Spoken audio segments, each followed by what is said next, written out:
നമസ്കാരം. സകലമാന കേരളത്തിലേക്ക് എല്ലാ പ്രേക്ഷകർക്കും സ്വാഗതം. ഒരു നല്ല ദിനം ആശംസിച്ചുകൊണ്ട് ആരംഭിക്കാം. ആദ്യം ഈ മണിക്കൂറിലെ പ്രധാന വാർത്ത. വിഷുവിന് വിഷരഹിത പച്ചക്കറി ഒരുക്കി കാസർഗോഡ് ചെറുവത്തൂർ കുടുംബശ്രീ. പഞ്ചായത്തിലെ ഓരോ വാർഡുകളിലും മാതൃകാ കൃഷിത്തോട്ടങ്ങൾ. ഇല്ലിക്കൽക്കല്ലിലേക്കും ഇലവീഴ പൂഞ്ചിറയിലേക്കും സന്ദർശക പ്രവാഹം. സഞ്ചാരികളെ ആകർഷിച്ച് ആധുനിക രീതിയിൽ നവീകരിച്ച റോഡുകൾ. ന്യൂസ് 18 റിപ്പോർട്ടറായി മാണി സി കാപ്പൻ MLA. വളരെയേറെ ടൂറിസത്തിന് സ്കോപ്പുള്ള നാളുകളിൽ ടൂറിസം മാപ്പ് ഓഫ് ഇന്ത്യയിൽ വരാവുന്ന കേരളത്തിലെ തന്നെ ഏറ്റവും പ്രധാനപ്പെട്ട ടൂറിസ്റ്റ് കേന്ദ്രങ്ങളായി മാറാൻ പോകുന്ന രണ്ട് സ്ഥലങ്ങളാണ് ഇല്ലിക്കല്ലും ഇലവീഴ പൂഞ്ചിറയും. 94-ാം വയസ്സിലും കാർഷിക മേഖലയിൽ സജീവമായി ചെറുവത്തൂരിലെ രാമൻ. വീടിനോട് ചേർന്ന് 1 ഏക്കറിൽ കുരുമുളക് കൃഷി. വാഗ്ദാനങ്ങൾ കടലാസിലൊതുങ്ങി. പട്ടാമ്പി താലൂക്ക് ആശുപത്രി ഡയാലിസിസ് കേന്ദ്രം തുറന്നില്ല. 1 കോടി രൂപ ചെലവിൽ നിർമ്മിച്ച കെട്ടിടം കാടുകയറി നശിക്കുന്നു. വിശദമായി കടക്കാം. ആദ്യം നമ്മൾ പോകുന്നത് വിഷുവിന് വിഷരഹിത പച്ചക്കറി ലഭ്യമാക്കാൻ കാസർഗോഡ് ചെറുവത്തൂർ ഗ്രാമപഞ്ചായത്തിൽ കുടുംബശ്രീയുടെ നേതൃത്വത്തിൽ വിപുലമായ തോതിൽ പച്ചക്കറി കൃഷി ആരംഭിച്ചു. ആ വാർത്തയിലേക്കാണ്. കണി എന്ന പേരിൽ പഞ്ചായത്തിലെ ഓരോ വാർഡുകളിലും മാതൃകാ കൃഷിത്തോട്ടങ്ങൾ ഇതിനായി ഉണ്ടാക്കും.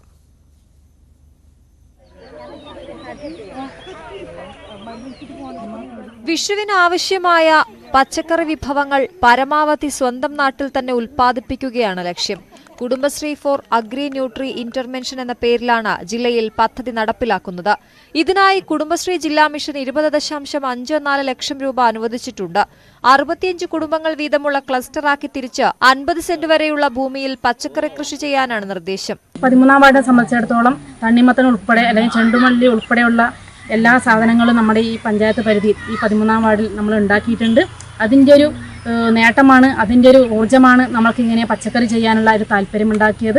അപ്പം ഇനി വരാൻ പോകുന്ന വിഷുവിനും തുടർന്നുള്ള ദിവസങ്ങളിലൊക്കെ നല്ല രീതിയിലുള്ള വിഷരഹിത പച്ചക്കറി നമുക്ക് കിട്ടുമെന്ന പ്രതീക്ഷയുണ്ട്. ചെറുവത്തൂർ ഗ്രാമപഞ്ചായത്തിൽ മത്സരാടിസ്ഥാനത്തിലാണ് മാതൃകാ പച്ചക്കറി തോട്ടങ്ങൾ ഉണ്ടാക്കുന്നത്. ഇവിടെ നടീൽ പ്രവർത്തികൾ ആരംഭിച്ചു. കൈതക്കാട് വാർഡിൽ 2 ഏക്കർ സ്ഥലത്താണ് കൃഷി ഇറക്കിയത്. കണിവെള്ളരി, മുളക്, ചീര, വെണ്ട, തണ്ണിമത്തൻ എന്നിവയാണ് കൃഷി ചെയ്യുന്നത്. കൈതക്കാട് കണിനടീൽ ഉത്സവം ഗ്രാമപഞ്ചായത്ത് പ്രസിഡന്റ് CV പ്രമീള ഉദ്ഘാടനം ചെയ്തു. Master farmer Shyma, CDS chairperson Sreeja Dileep എന്നിവർ നേതൃത്വം നൽകി. ന്യൂസ് 18 ചെറുവത്തൂർ. വാർദ്ധക്യത്തെയും അതിജീവിച്ച് അധ്വാനിക്കുന്ന ഒരു കർഷകനെയാണ് ഇനി നമ്മൾ പരിചയപ്പെടാൻ പോകുന്നത്. കാസർഗോഡ് ചെറുവത്തൂർ കുഞ്ഞിപ്പാറയിലെ കല്ലംചിറ രാമൻ എന്ന കർഷകൻ തന്റെ 94-ാമത് വയസ്സിലും കാർഷിക മേഖലയിൽ സജീവമാണ്. കഷ്ടപ്പാടിലൂടെ കടന്നുപോകുന്ന തന്റെ കുടുംബത്തെ സഹായിക്കാൻ കൂടി വേണ്ടിയാണ് രാമേട്ടന്റെ ഈ അധ്വാനം. രാവിലെ 6 മണിക്ക് തുടങ്ങുന്നതാണ് രാമേട്ടന്റെ ഒരു ദിവസം. 9 മണിയോടെ ഓരോ ജോലികളിൽ മുഴുകിക്കൊണ്ട് വീട്ടിലും പരിസരത്തുമായി ഇദ്ദേഹമുണ്ടാകും. മരത്തിൽ മുള ചാരിവെച്ച് ഉയരങ്ങളിലേക്ക് പടർന്നു പൊങ്ങിയ വള്ളികളിൽ നിന്ന് നിഷ്പ്രയാസം കുരുമുളക് പറിച്ചെടുക്കും. വെയിൽ മൂത്തു തുടങ്ങുമ്പോഴേക്കും പണി അവസാനിപ്പിക്കും. ഭക്ഷണം കഴിഞ്ഞ് വിശ്രമിച്ച് വൈകുന്നേരത്തോടെ വീണ്ടും ജോലികളിൽ വ്യാപൃതനാകും. പ്രായം 94 ആയെങ്കിലും വെറുതെ ഇരുന്ന് നേരം പോക്കാൻ രാമേട്ടന് ഇഷ്ടമല്ല. രാവിലെ ഒരു 6 മണിക്ക് എണീക്കും. മോള് പഠിക്കാൻ ഒരു 9 മണി 10 മണിയാവും പോവാൻ. ഇത് മതിച്ചു കൊണ്ട് നേരത്തെ വീട്ടിലും വേണ്ടി പോവാൻ. കഴിക്കാൻ ഒരു ചായ കുടിക്കണം. അതിലെ വീട്ടിൽ പോയി അതിൽ വെണ്ണി മുളക് ഇന്നലേക്ക് വാഴണം. 60 വയസ്സുവരെ നാട്ടിലെ പ്രധാനപ്പെട്ട നാടൻ പണിക്കാരിലൊരാളായിരുന്നു രാമേട്ടനും. പിന്നീട് അത്യധ്വാനം ഒഴിവാക്കി 1 ഏക്കറോളം വരുന്ന സ്വന്തം കൃഷിയിടത്തിലേക്ക് ഒതുങ്ങി. പ്രധാനമായും കുരുമുളക് കൃഷിയാണ് ചെയ്യുന്നത്. അല്ലാത്ത സമയങ്ങളിൽ പറമ്പ് കിളയ്ക്കലും തടം തുറക്കൽ തുടങ്ങിയ മറ്റു പണികളിൽ മുഴുകും. ഇതിൽ നിന്നും വലിയ തോതിൽ വരുമാനമില്ലെങ്കിലും കുടുംബത്തെ മുന്നോട്ട് കൊണ്ടുപോകാനുള്ള കൃഷി നിലനിർത്തേണ്ടത് അത്യാവശ്യമാണെന്നാണ് രാമേട്ടന്റെ ഭാഗം. ന്യൂസ് 18 ചെറുവത്തൂർ. എറണാകുളം ജില്ലാ പഞ്ചായത്തിന്റെ നേര്യമംഗലത്ത് പ്രവർത്തിക്കുന്ന ജില്ലാ കൃഷിത്തോട്ടത്തിലേക്കാണ് ഇനി നമ്മൾ പോകുന്നത്. സംയോജിത കൃഷിയുടെ ഭാഗമായി ഇവിടെ പരിപാലിക്കുന്ന പക്ഷി മൃഗാദികൾ കൗതുക കാഴ്ചയാണ്.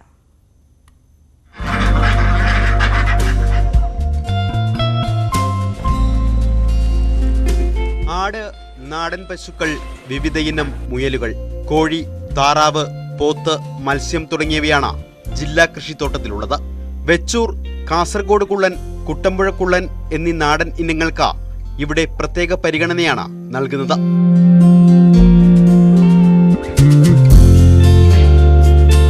ചെറുതും വലുതുമായ ധാരാളം മുയലിനങ്ങൾ ഇവിടെയുണ്ടെങ്കിലും പ്രധാന ഇനം സോവിയറ്റ് ചിഞ്ചിലയാണ്.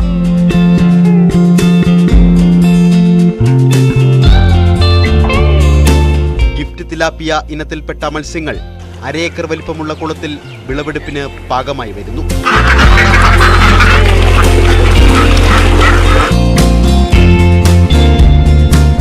സംയോജിത കൃഷിരീതി പ്രചരിപ്പിക്കുന്നതിനും ഫാമിന്റെ വരുമാനം വർദ്ധിപ്പിക്കുന്നതിനുമാണ് ഇവിടെ പക്ഷിമൃഗാദികളെ പരിപാലിക്കുന്നതെന്ന് ജില്ലാ കൃഷിത്തോട്ടം സൂപ്രണ്ട് സൂസൻ ലി തോമസ് പറഞ്ഞു. കാർഷിക വികസന കർഷകക്ഷേമ വകുപ്പിന്റെ കീഴിൽ എറണാകുളം ജില്ലാ പഞ്ചായത്തിലേക്ക് വിട്ടുകിട്ടിയിരിക്കുന്ന സ്ഥാപനമാണ്. ഈ ഫാമിൽ നമ്മൾ സംയോജിത കൃഷി രീതിയിൽ ആട്, നാടൻ പശുക്കൾ, മുയലുകൾ, കോഴി, താറാവ്, പോത്ത്, മത്സ്യം എന്നിവയെ പരിപാലിച്ചു വരുന്നു.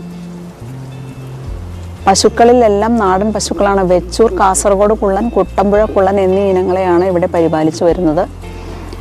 മുയലിനങ്ങളാണെങ്കിൽ സോവിയറ്റ് ചിഞ്ചില ആണ് പ്രധാനമായിട്ടുള്ളത്. വിഗോവ താറാവുകളെയും നമ്മളിവിടെ വളർത്തി വരുന്നു. വിവിധ ഇനത്തിൽപ്പെട്ട കോഴികളും താറാവുകളും ആടുകളും ഇവിടെ യഥേഷ്ടം വളരുന്നുണ്ട്. മുന്തിയ ഇനം പക്ഷിമൃഗാദികളെ ആധുനിക സൗകര്യങ്ങൾ ഏർപ്പെടുത്തി ശാസ്ത്രീയമായി വളർത്തുന്ന രീതിയാണ് ജില്ലാ ഫാമിൽ ഉള്ളത്. ന്യൂസ് 18 കോതമംഗലം.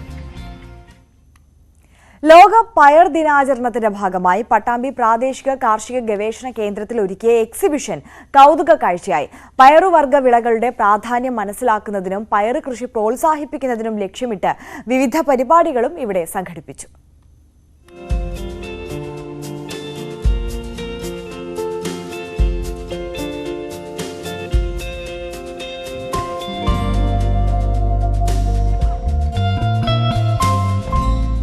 പയർവർഗ വിളകളുടെ ഗുണം ജനങ്ങൾക്ക് മനസ്സിലാക്കുന്നതിനും പയർവർഗ വിളകളുടെ കൃഷി പ്രോത്സാഹനവും ലക്ഷ്യമിട്ടാണ് പട്ടാമ്പി പ്രാദേശിക കാർഷിക ഗവേഷണ കേന്ദ്രത്തിൽ എക്സിബിഷനും സെമിനാറും ഉൾപ്പെടെ മത്സരങ്ങളും സംഘടിപ്പിച്ചത്. ലോക പയർ ദിനാചരണത്തിന്റെ ഭാഗമായാണ് എക്സിബിഷൻ നടത്തിയത്. പയർ ഇനങ്ങൾ കൊണ്ടുണ്ടാക്കിയ രൂപങ്ങളും മറ്റും ഏറെ ആകർഷണീയമായി.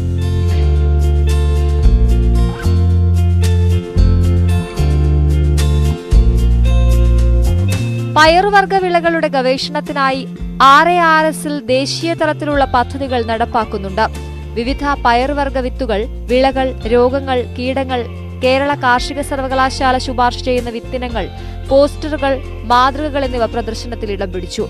പയർവിളകൾ മണ്ണിന്റെയും മനുഷ്യന്റെയും പരിപോഷണത്തിന് എന്ന വിഷയത്തെ അടിസ്ഥാനമാക്കി നടത്തിയ പ്രദർശനം ഏറെ വിജ്ഞാനപ്രദമായിരുന്നുവെന്ന് പ്രാദേശിക കാർഷിക ഗവേഷണ കേന്ദ്രം മേധാവി ഡോക്ടർ പി രാജി പറഞ്ഞു. നമ്മുടെ ഭക്ഷണത്തിൽ പയറുവർഗ വിളകൾക്ക് എത്രത്തോളം പ്രാധാന്യമുണ്ട് എന്നുള്ളതാണ്. പ്രോട്ടീന്റെ ഒരു വലിയ സ്രോതസ്സാണ് പയറുവർഗം. നമുക്ക് മാംസാഹാരത്തെ ഒരു സബ്സ്റ്റിറ്റ്യൂട്ട് ചെയ്യാനായിട്ട് പറ്റുന്ന ഒരു ആഹാര പദാർത്ഥമാണ് പയറുവർഗ വിഭവങ്ങൾ. അതുപോലെ തന്നെ നമ്മുടെ ആരോഗ്യത്തിന് എങ്ങനെ എത്രത്തോളം ഈ പയറുവർഗ്ഗങ്ങൾക്ക് പ്രാധാന്യമുണ്ട്, അതുപോലെ തന്നെ ഈ മണ്ണിന്റെ പോഷക പരിപാലനത്തിലും പയറുവർഗ വിളകൾക്ക് ഒരുപാട് പങ്കുണ്ട്. നമുക്കെല്ലാം അറിയാം, അന്തരീക്ഷത്തിലെ നൈട്രജനെ ഫിക്സ് ചെയ്ത് മണ്ണിൽ ചെടികൾക്ക് ഉപയോഗിക്കാൻ പറ്റുന്ന രൂപത്തിലാക്കി തീർക്കാനുള്ള കഴിവ് ഈ പയറുവർഗ വിളകൾക്കുണ്ട്. അതുകൊണ്ട് തന്നെ നമ്മുടെ മണ്ണിന്റെ ജൈവഘടനയെ അതുപോലെ തന്നെ മണ്ണിലെ സൂക്ഷ്മാണുക്കളുടെ പ്രവർത്തനം ഒക്കെ വർദ്ധിപ്പിക്കുന്നതിൽ, നമ്മുടെ മണ്ണിന് ഫലപുഷ്ടമായി കാത്തു സൂക്ഷിക്കുന്നതിനും പയറുവർഗ വിളകൾക്ക് ഒരുപാട് വലിയ പങ്കാണുള്ളത്. സ്കൂൾ വിദ്യാർത്ഥികൾക്കായി പ്രശ്നോത്തരി, പയർവർഗ വിത്തുകൾ ഉപയോഗിച്ചുള്ള ചിത്രരചന, പോസ്റ്റർ നിർമ്മാണം എന്നീ മത്സരങ്ങളും സംഘടിപ്പിച്ചു. ന്യൂസ് 18 പട്ടാമ്പി. പ്രേക്ഷകർക്ക് ഇതിനോടകം തന്നെ അറിയാം, സകലമാന കേരളത്തിൽ സ്വന്തം നാട്ടിലെ വാർത്തകൾ റിപ്പോർട്ട് ചെയ്യാൻ ഞങ്ങളുടെ റിപ്പോർട്ടർമാർക്കൊപ്പം സെലിബ്രിറ്റികളും ഉണ്ടാകും. കലാ, സാംസ്കാരിക, സിനിമ, രാഷ്ട്രീയ രംഗങ്ങളിലെ പ്രമുഖർ റിപ്പോർട്ടർമാരായി നിങ്ങളിലേക്ക് എത്തുകയാണ്.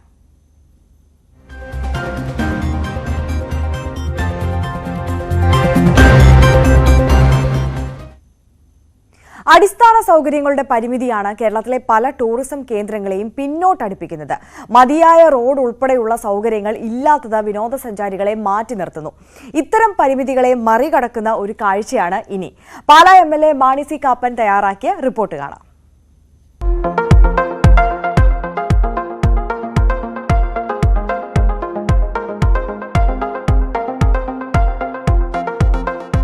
പാലാ നിയോജകമണ്ഡലത്തിലെ ഏറ്റവും പ്രധാനപ്പെട്ട 2 ടൂറിസ്റ്റ് ഡെസ്റ്റിനേഷൻസ് ആണ് ഇലവിഴ പൂഞ്ചിറയും ഇല്ലിക്കക്കല്ലും.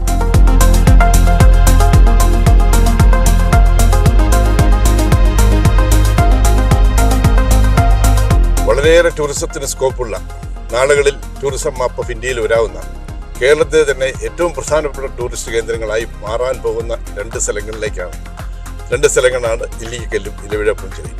അങ്ങോട്ടാണ് നമ്മുടെ യാത്ര.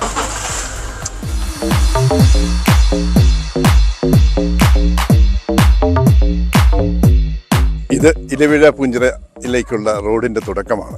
10-12 വർഷമായി പൊട്ടിപ്പൊളിഞ്ഞ് സഞ്ചാരയോഗ്യമല്ലാത്ത വളരെ ദയനീയമായ സ്ഥിതിയിൽ കിടന്ന 5.5 കിലോമീറ്റർ റോഡാണ് ഇന്ന് അന്താരാഷ്ട്ര ലെവലിൽ ടാർ ചെയ്യപ്പെട്ടിരിക്കുന്നത്.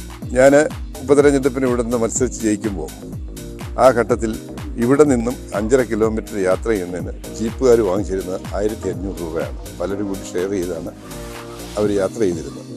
അതിൽ നിന്നും മാറി ഒരു കല്ലിൽ നിന്ന് മറ്റേ കല്ലിലേക്ക് ചാടുന്ന സ്ഥിതിയാണ് ഉണ്ടായിരുന്നത്, ഒരു കുഴിയിൽ നിന്ന് അടുത്ത കുഴിയിലേക്ക്. ആ റോഡ് ഇത്രയും ഭംഗിയായി വന്നു കഴിഞ്ഞു.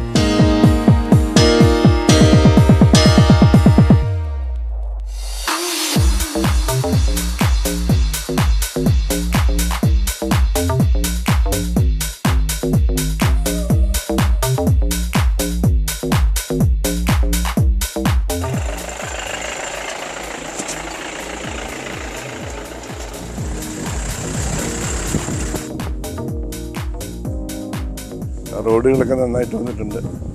അവിടെ നോക്കിയാൽ മേലുകാവ് കാണാം.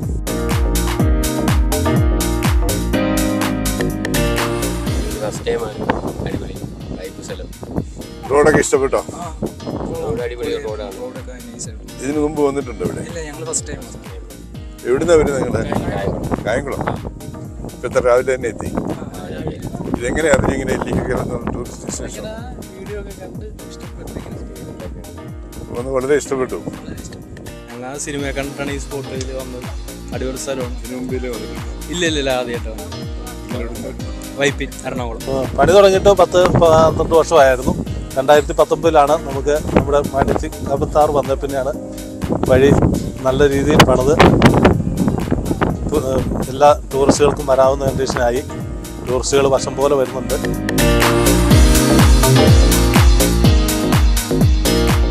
ഗോഡ്സ് ഓൺ കൺട്രി എന്ന് പറയുന്ന കേരളത്തെ സംബന്ധിച്ച് ടൂറിസത്തിന് ഏറെ സാധ്യതയുള്ള ഒരു മേഖലയാണ്. പക്ഷെ അടിസ്ഥാന സൗകര്യങ്ങൾ വേണ്ടത്ര വികസിപ്പിച്ചെടുക്കുന്നുണ്ടോ എന്ന സംശയം എനിക്ക് ബാക്കി നിൽക്കുന്നു. ടൂറിസത്തിന് അനന്ത സാധ്യതയുള്ള കേരളത്തിൻ്റെ ടൂറിസം മേഖല വികസിപ്പിച്ചെടുക്കാൻ ഗവൺമെൻറ് ശ്രമിക്കണം എന്ന് ഞാൻ അഭ്യർത്ഥിക്കുകയാണ്. ന്യൂസ് 18 വേണ്ടി ജി ശ്രീജിത്തിനൊപ്പം മാണി സി കാപ്പൻ MLA. ഇടുക്കി ജില്ലയിലെ ഏറ്റവും വലിയ പാലത്തിനുള്ള പദ്ധതി തയ്യാറാകുന്നു. വാഴത്തോപ്പ് മരിയാപുരം പഞ്ചായത്തുകളെ തമ്മിൽ ബന്ധിപ്പിച്ച് ഈ സാമ്പത്തിക വർഷം തന്നെ പാലത്തിന്റെ നിർമ്മാണം ആരംഭിക്കുമെന്ന് ഇടുക്കി MP അഡ്വക്കേറ്റ് ഡീൻ കുര്യാക്കോസ് വ്യക്തമാക്കി. 36 കോടി രൂപ വകയിരുത്തി കേന്ദ്ര സർക്കാരിന്റെ സേതുബന്ധൻ പദ്ധതിയിൽ ഉൾപ്പെടുത്തിയാണ് ഇടുക്കി തടിയമ്പാടിയിൽ പാലം നിർമ്മിക്കുന്നത്. വാഴത്തോപ്പ് മരിയാപുരം പഞ്ചായത്തുകളെ ബന്ധിപ്പിച്ച് 47 വർഷങ്ങൾക്ക് മുൻപ് നിർമ്മിച്ച തടിയമ്പാട് ചപ്പാത്തിലൂടെയാണ് ഇപ്പോഴത്തെ ഗതാഗതം നടക്കുന്നത്. ഓരോ മഴക്കാലത്തും പെരിയാർ കരകവിഞ്ഞൊഴുകുമ്പോൾ ദിവസങ്ങളോളം തടിയമ്പാട് ചപ്പാത്ത് വെള്ളത്തിലായിരുന്നു. 2018 കാലവർഷത്തിൽ ഇടുക്കി ഡാമിന്റെ 5 ഷട്ടറുകളും തുറന്നതോടെ ചപ്പാത്തിന്റെ പല ഭാഗങ്ങളും ഒലിച്ചുപോയിരുന്നു. താൽക്കാലികമായി നിർമ്മാണ പ്രവർത്തനങ്ങൾ നടത്തിയെങ്കിലും പുതിയ പാലമെന്ന ആവശ്യം ഇതോടെ ശക്തമായി. തുടർന്ന് 2023 പെരിയാറിന് കുറുകെ തടിയമ്പാട് പാലം നിർമ്മിക്കുന്നതിന് കേന്ദ്ര സർക്കാർ അനുമതിയായത്. CRIF സ്കീമിൽ ഉൾപ്പെടുത്തിക്കൊണ്ട് സേതുബന്ധൻ പദ്ധതിയിൽ ഉൾക്കൊള്ളിച്ചുകൊണ്ടുള്ള പുതിയ പാലം നമുക്ക് തടിയമ്പാട് മരിയാപുരം 2 ഗ്രാമങ്ങളെ കണക്ട് ചെയ്തുകൊണ്ട് നിർമ്മാണാനുമതി ലഭിച്ചു. 36 കോടി രൂപ ഭരണാനുമതി ലഭിച്ച ആ പദ്ധതി അതിൻ്റെതായ നിലയിൽ ഇപ്പോൾ പുരോഗമിച്ചുകൊണ്ടിരിക്കുകയാണ്. അതിൻ്റെ AS നടപടികൾ ഉടൻ തന്നെ ലഭിക്കുന്നതാണ് എന്നാണ് അവസാനമായി ലഭിക്കുന്ന വിവരം. ഈ സാമ്പത്തിക വർഷം തന്നെ അതിന്റെ നിർമ്മാണം ആരംഭിക്കാൻ പറ്റും എന്നുള്ള ആത്മവിശ്വാസത്തിലാണ് കാര്യങ്ങൾ ഉള്ളത്. സേതുബന്ധൻ പദ്ധതിയിൽ ഉൾപ്പെടുത്തി 36 കോടി രൂപ കേന്ദ്ര സർക്കാർ അനുവദിച്ചുകൊണ്ടാണ് പുതിയ പാലത്തിന്റെ നടപടിക്രമങ്ങൾ പുരോഗമിക്കുന്നത്. പാലത്തിലേക്കുള്ള പ്രവേശന വഴികൾ കൂടാതെ 240 മീറ്റർ നീളത്തിലാണ് പുതിയ പാലത്തിന്റെ നിർമ്മാണം നടക്കുന്നത്. ഇതോടെ ഇടുക്കി ജില്ലയിൽ പെരിയാറിന് കുറുകെയുള്ള ഏറ്റവും വലിയ പാലം തടിയമ്പാട് പാലമായി മാറും. വാഴത്തോപ്പ് മരിയാപുരം പഞ്ചായത്തുകളുടെ യാത്രാരംഗത്ത് വലിയ മാറ്റം പ്രതീക്ഷിക്കുന്ന തടിയമ്പാട് പാലം ഈ സാമ്പത്തിക വർഷം തന്നെ നിർമ്മാണം ആരംഭിക്കാൻ കഴിയുമെന്ന് MP വ്യക്തമാക്കി. ന്യൂസ് 18 ഇടുക്കി. ഇനി നമ്മളൊരു കൗതുക കാഴ്ചയിലേക്കാണ്. തിരുവനന്തപുരം കുറ്റിച്ചൽ പഞ്ചായത്തിലെ പരുത്തിപ്പള്ളിയിൽ കൗതുകമായ ഒരു പശുക്കുട്ടി. 5 കാലുകളും 3 വീതം കുളമ്പുകളുമായാണ് പശുക്കുട്ടി ജനിച്ചത്. കഴിഞ്ഞ 45 വർഷമായി പശു വളർത്തൽ ഉപജീവനമാക്കിയ തങ്കപ്പൻ സുശീല ദമ്പതികളുടെ വീട്ടിലാണ് ഈ അപൂർവ കാഴ്ച. എന്നാൽ പശുക്കുട്ടിക്ക് ആരോഗ്യ പ്രശ്നങ്ങളൊന്നുമില്ലെന്ന് മൃഗാശുപത്രി അധികൃതർ പറയുന്നു. അധികമുള്ള കാൽ സർജറി ചെയ്ത് മാറ്റാമെന്നാണ് ഡോക്ടർമാർ പറയുന്നത്. എന്നാൽ സാമ്പത്തിക ബുദ്ധിമുട്ടുള്ളതിനാൽ ഓപ്പറേഷൻ ചെയ്യുന്നില്ലെന്ന നിലപാടിലാണ് വീട്ടുകാർ. ഡോക്ടർ പറഞ്ഞു നല്ല കുട്ടിയാണ്, കുഴപ്പമൊന്നുമില്ല, ആരോഗ്യമുണ്ട്, പിന്നെ നിങ്ങൾക്ക് ഇതെടുത്ത് കൈമാറ്റണമെന്നുണ്ടെങ്കിൽ ഇത്തിരി പൈസയാകും, അങ്ങ് തിരുവനന്തപുരത്ത് കൊണ്ടുപോകണമെന്ന് പറഞ്ഞു. അതിനുള്ള സാമ്പത്തൊന്നും നമുക്കില്ല. പശു വളർത്തലിലൂടെയാണ് ഉപജീവനമെന്നും 3 മക്കളെ കെട്ടിച്ചയച്ചത് പശുവിനെ വളർത്തിയ പണം കൊണ്ടാണെന്നും ഇവർ പറയുന്നു. നേരത്തെ ഉണ്ടായിരുന്ന പശുക്കളിൽ നല്ലൊരു ഭാഗം ചത്തുപോയെങ്കിലും തൊഴിൽ വിട്ടില്ല. സർക്കാരിന്റെ ഭാഗത്തുനിന്നും ഒരു സഹായവും ലഭിക്കുന്നില്ലെന്നും ഇവർ പറഞ്ഞു. ഇല്ല, ആനുകൂല്യങ്ങളൊന്നും കിട്ടിയിട്ടില്ല. കിട്ടും, കന്നാലിക്ക് പശുവിന് തീറ്റ കിട്ടും സൊസൈറ്റിയിൽ നിന്ന്, പിന്നെ കാൽസ്യം തരും മൃഗാശുപത്രിയിൽ നിന്ന്, അത്ര ഇട്ടിട്ടുണ്ട്. എന്തായാലും പശുക്കുട്ടിയെ കാണാൻ നിരവധി പേരാണ് ഇവിടെ എത്തുന്നത്. ന്യൂസ് 18 കുറ്റിച്ചൽ. നമ്മുടെ നാട്ടിലെ പല വീടുകളിലും ഒറ്റപ്പെടലിന്റെ വേദന അനുഭവിക്കുന്നവരാണ് വയോജനങ്ങൾ. എന്നാൽ വൈക്കം കരിപ്പാടം എന്ന പ്രദേശത്തെ വൃദ്ധ മാതാപിതാക്കൾ ഇനി വിഷമിക്കേണ്ട കാര്യമില്ല. നിങ്ങൾക്ക് ഒത്തുചേരാൻ ഒരു പകൽ വീട് ഒരുങ്ങുകയാണിവിടെ. നാട്ടിലെ കുട്ടികൾക്കും യുവാക്കൾക്കും വേണ്ടി ഇൻഡോർ സ്റ്റേഡിയവുമുണ്ട്. RB ഗ്രൂപ്പ് ഉടമയും കരിപ്പാടം സ്വദേശിയുമായ രാജു പുല്ലുവേലിൽ നിർമ്മിച്ചു നൽകുന്ന പകൽ വീടും ഇൻഡോർ സ്റ്റേഡിയവും ഈ മാസം 17-ന് നാടിന് സമർപ്പിക്കും. ഇതാണ് കരിപ്പാടം കരക്കാരുടെ പകൽ വീട്. രാജു പുല്ലുവേലിൽ എന്ന വ്യവസായി നാടിന് സമ്മാനിച്ചതാണ് ഈ കളിസ്ഥലവും നാട്ടുകാർക്ക് ഒത്തുചേരാനുള്ള ഇടവും. 1 ഏക്കർ 51 സെന്റ് സ്ഥലത്ത് 1.25 കോടി മുടക്കിയാണ് ഇൻഡോർ സ്റ്റേഡിയവും പകൽ വീടും ഒരുക്കിയിരിക്കുന്നത്.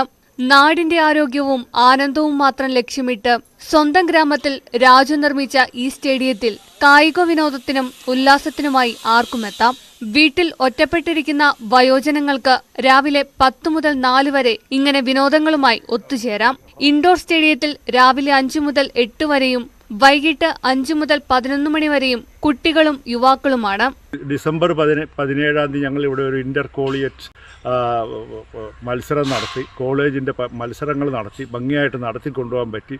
അത് മുതൽ ഇതുവരെ എന്നും വൈകിട്ട് ഇവിടെ കളിക്കാരും ഈ നാട്ടിലെ ബഹുജനങ്ങൾ, പ്രായമുള്ളവരും ചെറുപ്പക്കാരും കുഞ്ഞുങ്ങളും ഒക്കെ ഇവിടെ വന്ന് കളിക്കുകയും കായിക വിനോദം ചെയ്യുകയും കാർഡ് കളിക്കുകയും ചെസ്സ് കളിക്കുകയൊക്കെ ചെയ്യുന്നുണ്ട്. അത് അവരിൽ നിന്നുണ്ടാകുന്ന ഊർജം, അവരുടെ സന്തോഷം, അവരുടെ ആനന്ദം, അത് കാണുന്ന ഒരു വലിയ സംതൃപ്തിയാണ്. അത് നിലനിർത്താൻ വേണ്ടിയിട്ടുള്ളൊരു തീവ്രമായ ശ്രമമാണ് ഞങ്ങളുടെ ഭാഗത്തുനിന്നുള്ളത്. കുട്ടികളും യുവാക്കളും മയക്കുമരുന്നിന്റെ ലഹരിയിൽ കുടുങ്ങാതിരിക്കാനാണ് RB കെയർ ഫൗണ്ടേഷൻ ഈ ഉദ്യമവുമായി രംഗത്തെത്തിയത്. രാത്രി ഇവിടെ എത്തിയാൽ വലിയ ആഘോഷമാണ്. വോളിബോളും ഷട്ടിൽ ബാഡ്മിന്റണും നാടൻ വിനോദങ്ങളും ഉൾപ്പെടെയായി നാട്ടുകാർ ഒത്തുചേരും. കുട്ടികൾക്ക് വേണ്ടി കിൻഡർ ഗാർഡനും മോട്ടീവ് ക്ലാസുകളുമുണ്ട്. ടൂർണമെന്റുകൾ നടത്താൻ ആർക്കും സ്റ്റേഡിയം പ്രയോജനപ്പെടുത്താം. നിർധനരായവർക്ക് വിവാഹ ചടങ്ങുകൾക്ക് ഇവിടം സൗജന്യമായി നൽകും. ഇപ്പോൾ തന്നെ 100 കണക്കിന് പേരാണ് ഇവിടെ കളിക്കാനും ഉല്ലസിക്കാനും വരുന്നത്. ഈ മാസം 17-ന് സ്റ്റേഡിയം നാടിന് സമർപ്പിക്കുമ്പോൾ രാജുവും കുടുംബവും വലിയ സംതൃപ്തിയിലാണ്. ന്യൂസ് 18 വൈക്കം. നിരവധി പൂർവ്വ വിദ്യാർത്ഥി സംഗമങ്ങളും കുടുംബ സംഗമങ്ങളും നടക്കുന്ന ഇക്കാലത്ത് വേറിട്ടൊരു സംഗമം നടന്നു മുക്കത്ത്. നമുക്ക് ഈ കുറെ കാലം ഒരു സ്ഥലത്ത് താമസിച്ച ആളുകൾ മറ്റ് പല കാരണങ്ങൾ കൊണ്ട് പല സ്ഥലങ്ങളിലേക്ക് മാറ്റി താമസിക്കേണ്ട സാഹചര്യം വരികയും പിന്നീട് ഇവരെല്ലാം ഒത്തുചേരുന്ന ഒരു കാഴ്ചയും അത് അപൂർവമായിരിക്കും. അത്തരത്തിലൊരു കാഴ്ചയിലേക്കാണ് ഇനി നമ്മൾ പോകുന്നത്. മുക്കം കുറ്റിപ്പാല പ്രദേശത്ത് വർഷങ്ങളോളം ഒന്നിച്ച് താമസിച്ചവരാണ് ഒത്തുകൂടിയത്. വർഷങ്ങളോളം ഒന്നിച്ച് താമസിച്ച് പിന്നീട് വ്യത്യസ്ത കാരണങ്ങളാൽ വിട്ടുപോകേണ്ടി വന്ന ആളുകളെ ഒരിക്കൽ കൂടി ഒന്നിച്ചു കാണുക എന്ന ലക്ഷ്യത്തോടെയാണ് മുക്കം കുറ്റിപ്പാലയിലെ 4 ചെറുപ്പക്കാർ വേറിട്ട സംഗമം സംഘടിപ്പിച്ചത്. കുറ്റിപ്പാല സ്വദേശി അബ്ദു എന്നയാളുടെ മരണത്തെ തുടർന്ന് കുറ്റിപ്പാലയിലെത്തിയ പഴയകാലത്തെ ആളുകളുടെ സൗഹൃദം പങ്കിടലും സ്നേഹപ്രകടനവും ശ്രദ്ധയിൽപ്പെട്ടതോടെയാണ് കുറ്റിപ്പാലക്കാരായ KP കുഞ്ഞാലി, മൊയ്തീൻ കോയ, റസാഖ്, ബഷീർ എന്നിവർ ചേർന്നാണ് സംഗമം ഒരുക്കിയത്. മുക്കം സ്റ്റാർ ഹോട്ടലിലെ ഓഡിറ്റോറിയത്തിലായിരുന്നു പരിപാടി. സംഗമത്തിൽ 150ഓളം പേർ പങ്കെടുത്തു. ഈ പ്രായമുള്ളവരെ കൂടി ഇവിടെ 10 വർഷമായിട്ട് കുറ്റിപ്പാല പ്രദേശത്ത് താമസിച്ച് പല മേഖലയിലും താമസം മാറ്റിയവരുണ്ട്. പിന്നെ കല്യാണം കഴിഞ്ഞ് പോയവരുണ്ട്. അവരൊക്കെ ഒന്ന് ഒന്നിപ്പിക്കുക. എന്നിട്ട് അവരെ ആ പഴയ സൗഹൃദം ഒന്നിപ്പിച്ച് അവരൊരു കൂട്ടായ്മ, അതായത് ഒന്നിച്ച് അവർ സന്തോഷം പങ്കിടുക എന്ന രീതിയിലുള്ളൊരു തീരുമാനമായിരുന്നു ഞങ്ങൾ എടുത്തിരുന്നത്. പക്ഷെ അത് വൻ വിജയമായി. അതിൽ നമ്മൾ പ്രതീക്ഷിച്ചാലും കൂടുതൽ ആളുകൾ വന്ന് 150-ൽ കൂടുതൽ ആളുകൾ വന്ന് ചെറിയ തോതിൽ കലാപരിപാടികളൊക്കെ ഉണ്ടാക്കി അവരൊക്കെ സന്തോഷിപ്പിച്ച് വളരെ തൃപ്തിയായി. ഞങ്ങൾക്കും വളരെ സന്തോഷമായി, വന്നവർക്കും സന്തോഷമായി എന്നുള്ളതാണ് ഞങ്ങളെ ഒരു വിശ്വാസം. രാവിലെ 10-ന് തുടങ്ങിയ സംഗമം വൈകിട്ട് 6 മണിയോടുകൂടിയാണ് അവസാനിച്ചത്. വർഷങ്ങളോളം തമ്മിൽ കാണാൻ കഴിയാത്ത ആളുകൾക്ക് ഇതിന് അവസരം ലഭിക്കുകയും ചെയ്തു. സംഗമത്തിലെത്തിയവർ സൗഹൃദം പങ്കിടുകയും പഴയകാല ഓർമ്മകൾ പങ്കുവയ്ക്കുകയും ചെയ്തു. കേക്ക് മുറിച്ചും മധുരം പങ്കുവച്ചും ആടിയും പാടിയും നൃത്തം ചെയ്തുമെല്ലാം സന്തോഷത്തോടെയാണ് ഇനിയും കാണാമെന്ന് പറഞ്ഞ് എല്ലാവരും മടങ്ങിയത്.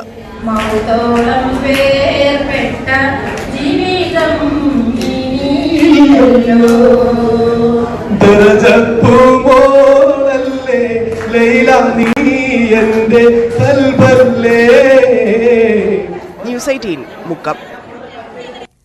പലപ്പോഴും വാഗ്ദാനങ്ങളും പദ്ധതികളുമെല്ലാം കടലാസിൽ ഒതുങ്ങാറാണ് കാണുന്നത്. നിർമ്മാണം കഴിഞ്ഞ മാസങ്ങളായിട്ടും പട്ടാമ്പി താലൂക്ക് ആശുപത്രി ഡയാലിസിസ് കേന്ദ്രം തുറക്കുന്നത് വൈകുന്നു. യന്ത്രങ്ങൾ ലഭ്യമാക്കി 2023 ഡിസംബറിൽ ആരംഭിക്കുമെന്ന ആരോഗ്യമന്ത്രിയുടെ വാക്കും പാഴായി. 1 കോടിയോളം രൂപ ചെലവഴിച്ച് നിർമ്മിച്ച കെട്ടിടം ഇപ്പോൾ കാടുകയറി നശിക്കുകയാണ്. മുഹമ്മദ് മുഹ്സിൻ MLAയുടെ ഫണ്ടിൽ നിന്ന് 99 ലക്ഷം രൂപ ചെലവഴിച്ചാണ് ഡയാലിസിസ് സെന്ററിനുള്ള കെട്ടിടം നിർമ്മിച്ചത്. കുഴൽക്കിണർ കുഴിക്കൽ, പ്ലംബിംഗ് പ്രവൃത്തികൾ, മോട്ടോർ വയ്ക്കൽ, പിറ്റ് നിർമ്മാണം, ശൌചാലയ നിർമ്മാണം തുടങ്ങിയവ അധികമായി അനുവദിച്ച 24 ലക്ഷം രൂപ ചെലവിലും ചെയ്തു. വൈദ്യുതി കണക്ഷനും ലഭ്യമാക്കിയിട്ടുണ്ട്. ജനറേറ്ററും സ്ഥാപിച്ചു. എല്ലാം സജ്ജമായി മാസങ്ങൾ കഴിഞ്ഞിട്ടും ഇതുവരെ കേന്ദ്രം പ്രവർത്തിപ്പിക്കാൻ കഴിഞ്ഞില്ല. ഡയാലിസിസ് ചെയ്യാനുള്ള യന്ത്രങ്ങൾ എത്താത്തതാണ് കേന്ദ്രം ആരംഭിക്കാനുള്ള തടസ്സം. 2023 ഡിസംബറിൽ ഡയാലിസിസ് സെന്റർ ആരംഭിക്കുമെന്ന് ആരോഗ്യമന്ത്രി വീണ ജോർജ് പറഞ്ഞിരുന്നെങ്കിലും ആ വാക്കും പാഴായി. പുതിയ റേറ്റ് കോൺട്രാക്ട് ആയിക്കോട്ടെ 3 ആഴ്ചയ്ക്കുള്ളിൽ അത് സപ്ലൈ ചെയ്യും. അപ്പോൾ അത് ഒരുപാട് പേര് ഡയാലിസിസ് വേണ്ടി വെയിറ്റിംഗ് ആണ്. അതുകൊണ്ട് അത് 3 ആഴ്ചയ്ക്കുള്ളിൽ എന്ന് പറയുമ്പോൾ ഒരു ഡിസംബറോടുകൂടി ഡിസംബർ ഒരു പകുതി കഴിഞ്ഞിട്ട് ഫംഗ്ഷനിലാക്കാൻ കഴിയും. 74 ലക്ഷം രൂപയുടെ ഹീമോ ഡയാലിസിസ് മെഷീനുകൾ കേരള മെഡിക്കൽ സർവീസ് കോർപ്പറേഷൻ വഴി ലഭിക്കാൻ എല്ലാ നടപടികളും പൂർത്തിയായതാണെങ്കിലും ഇതുവരെ മെഷീനുകൾ സ്ഥാപിക്കാൻ കഴിഞ്ഞിട്ടില്ല. മെഷീനുകൾ എത്തിയാലും ആവശ്യത്തിന് ജീവനക്കാരും ഡോക്ടറും ഉണ്ടെങ്കിലേ കേന്ദ്രം പ്രവർത്തന സജ്ജമാവുകയുള്ളൂ. നിലവിൽ ചാലിശ്ശേരി സാമൂഹ്യാരോഗ്യ കേന്ദ്രത്തിലും ഒറ്റപ്പാലം താലൂക്ക് ആശുപത്രിയിലുമാണ് സമീപത്ത് സൗജന്യ ഡയാലിസിസ് ചെയ്യുന്നത്. പട്ടാമ്പിയിലെ ഡയാലിസിസ് കേന്ദ്രം പ്രവർത്തന സജ്ജമാവുകയാണെങ്കിൽ നിരവധി രോഗികൾക്ക് വലിയൊരാശ്വാസമാകും. ന്യൂസ് 18 പട്ടാമ്പി. ഇന്നത്തെ അറിയിപ്പുകൾ നോക്കാം.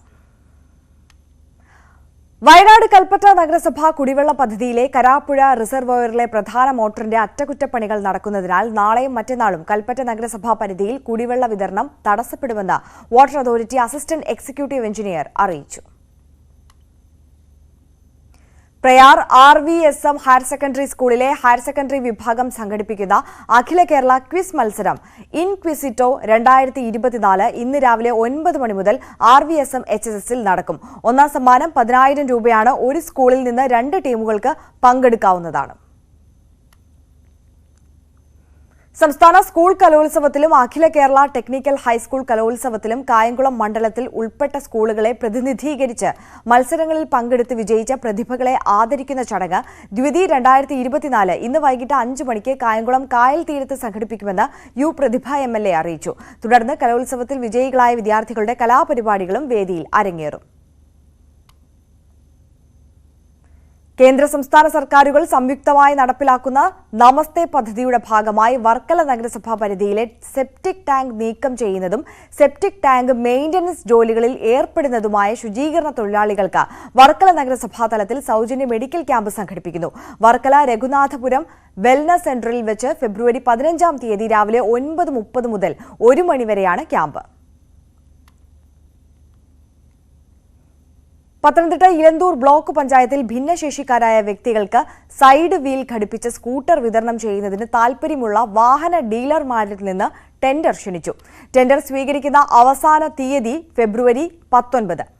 ടെൻഡർ ഫോം ഇലന്തൂർ ICDS ഓഫീസിൽ നിന്നും ലഭിക്കുന്നതാണ്. ഹരിപ്പാട് ചേപ്പാട് റെയിൽവേ സ്റ്റേഷനുകൾക്കിടയിലുള്ള ലെവൽ ക്രോസ് നമ്പർ 125 ഇന്ന് രാവിലെ 8 മണി മുതൽ ഫെബ്രുവരി 15 വൈകുന്നേരം 6 മണി വരെ അറ്റകുറ്റപ്പണികൾക്കായി അടച്ചിടും. വാഹനങ്ങൾ ലെവൽ ക്രോസ് നമ്പർ 124, 128 വഴി പോകുക. മാനന്തവാടി സോഷ്യൽ ഫോറസ്ട്രി റേഞ്ചിന്റെ ആഭിമുഖ്യത്തിൽ Kalpetta government vocational higher secondary സ്കൂളിൽ NSS വോളണ്ടിയേഴ്സിനായി ഏകദിന പ്രകൃതി പഠന ക്യാമ്പ് സംഘടിപ്പിച്ചു. Camp social forestry range officer Anilkumar M ഉദ്ഘാടനം ചെയ്തു. 5 മണിക്കൂർ നീണ്ട ബ്രഹ്മഗിരി ട്രക്കിംഗ് കുട്ടികൾക്ക് വ്യത്യസ്ത അനുഭവമായി. കേരള ഖാദി ഗ്രാമ വ്യവസായ ബോർഡ് സംഘടിപ്പിക്കുന്ന സർവോദയ പക്ഷം ഖാദി മേള വയനാട് കൽപ്പറ്റയിലെ ഖാദി ഗ്രാമ സൗഭാഗ്യയിൽ ജില്ലാ പഞ്ചായത്ത് ക്ഷേമകാര്യ അധ്യക്ഷൻ ജുനൈദ് കൈപ്പാണി ഉദ്ഘാടനം ചെയ്തു. മേള ഫെബ്രുവരി 14 വരെ നീണ്ടുനിൽക്കും. നെടുമ്പ്രം ഗ്രാമപഞ്ചായത്തിലെ പാലിയേറ്റീവ് ദിനാചരണവും കുടുംബസംഗമവും ഇന്ന് രാവിലെ 10-ന് നെടുമ്പ്രം പുതിയകാവ് HSൽ നടക്കും. ജില്ലാ പഞ്ചായത്ത് വൈസ് പ്രസിഡന്റ് മായ അനിൽകുമാർ ഉദ്ഘാടനം നിർവഹിക്കും.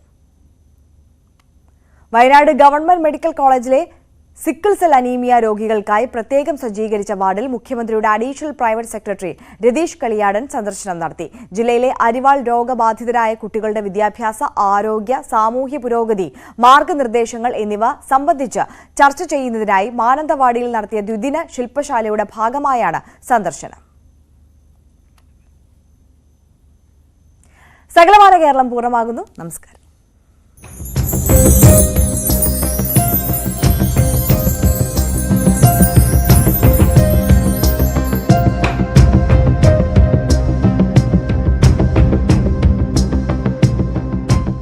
ഈ പരിപാടി ഇല്ലാത്തതാണ്. പക്ഷേ